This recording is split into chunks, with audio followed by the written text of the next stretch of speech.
Let's go now to Kenya, where a passenger bus has been sprayed with bullets in a suspected Al-Shabaab attack in Mandera South on Kenya's border with Somalia.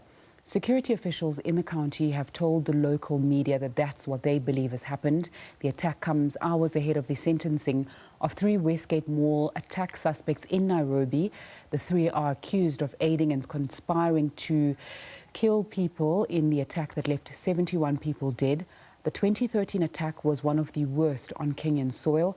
For the latest on this breaking story, we cross now to our SABC correspondent in Kenya. Very good afternoon to you, Sarah Kimani. What do we know?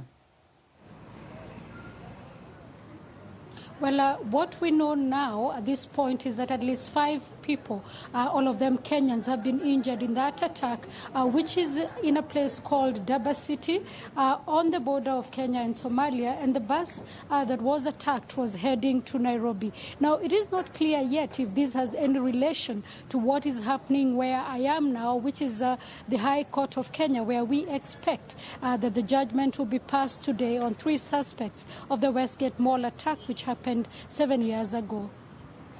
Sarah, we know that last year in December in Mandera as well, there was another bus attack where at least 11 people were shot. Tell us more about these type of attacks that are taking place in Kenya. Well, the reason probably why they use areas like Mandera is because it's on the border with Somalia, where the Al-Shabaab militants are able to cross over into the border towns, attack, and then return back into Somalia unsuspected. Now, the border between Kenya and Somalia is quite long and porous, and there is no wall or anything or a fence, so it's easy for suspected militants to cross over, attack, and cross back again. But also, some of them live within the communities. Now, Mandera is a soft target because it's very far from the security headquarters, where it will be easier to detect. And then they may have taken advantage of their attention being here at the Nairobi law courts, where everybody was focusing on, and then they knew this would be a time to hit. Now, the other reason why they probably target buses is because these are moving targets, and in between one town and the other is just deserted areas, bushes, desolate areas without anybody. So it's very easy for the attackers to hide in the bushes and then carry out the attacks at any time.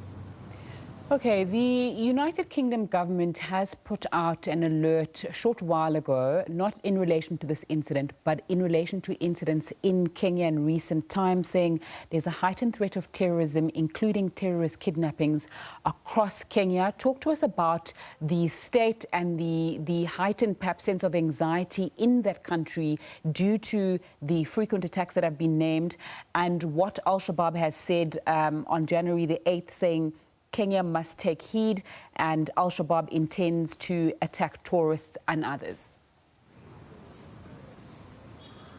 Well, just a few days ago, Kenya's President Uhuru Kenyatta told a meeting and a press conference in France, Paris, that Kenya will not be pulling out its troops out of Somalia. That form of defiance also sometimes irks the Al-Shabaab militant group, and it is seen to retaliate to such information, because one of the reasons why they have been targeting Kenya or fighting Kenyans is because they insist that Kenya must pull out its troops out of Somalia. But it's not only Kenya that is in Somalia. There is Burundi, there is Uganda, there is Sierra Leone, but for some reason Kenya becomes a target because it's on the border with Somalia.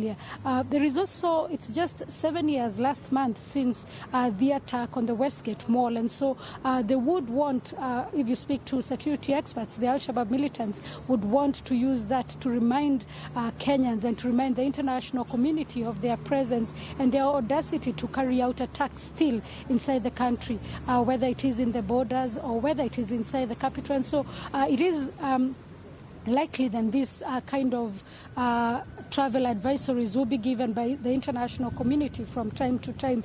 Away from the Al-Shabaab militant attack, there has been a heightened political tensions as the country approaches the 2022 elections.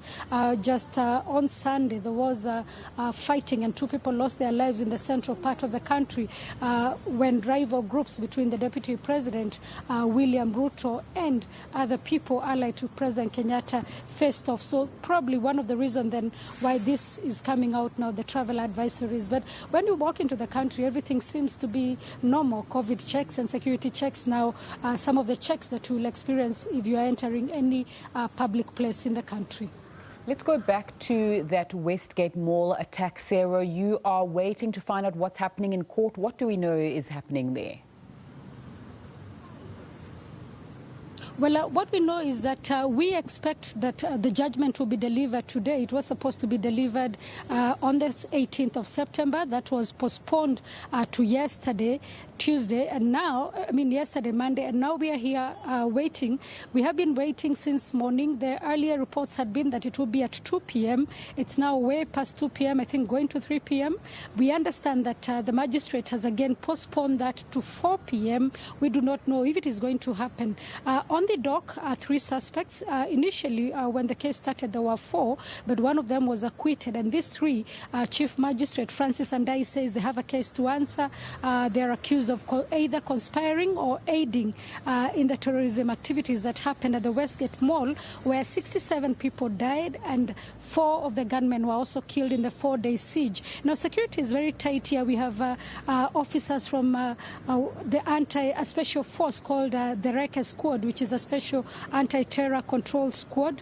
We also have the case happening outside, not in the main building, but in a tent, not just because of the COVID-19 regulations, but also for security reasons. There have been police patrols all day long at the courts, probably anticipating that anything could happen, because this is a very sensitive case as far as security is concerned.